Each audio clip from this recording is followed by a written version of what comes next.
سلام دوستان من، بریم با هم دیگه یه سالاد اولویه خوشمزه و کم چرب درست کنیم. بریم با هم ببینیم.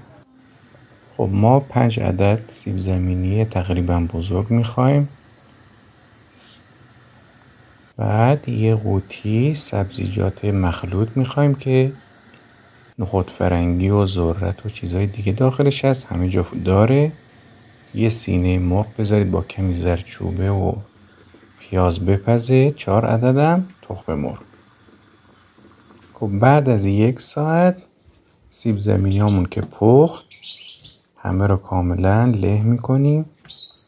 این غذا واسه 4 تا 5 نفر کافیه.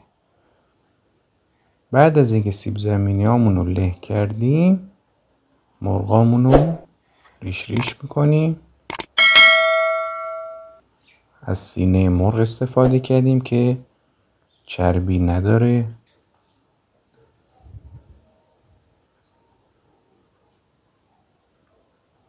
بعد از اون ما 3-4 تا خیارشور میخوایم با رنده درشت.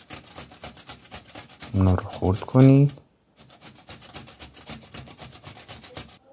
بعد 4 عدد تخم مرغ داشتیم که با رنده ریز اونا رو به این شکل ریز ریز کنید.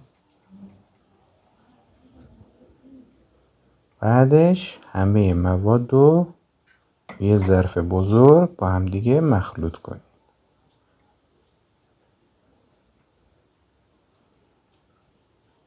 خب من اینجا کلن از 4 قاشق سس مایونز کم چرب استفاده کردم.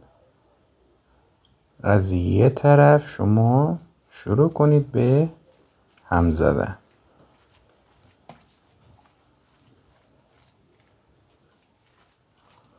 کلشو هم بزنید. بعد بذارید 1 ساعت تو یخچال بمونه. سالاد اولویه‌تون آماده است. نوش جانتون.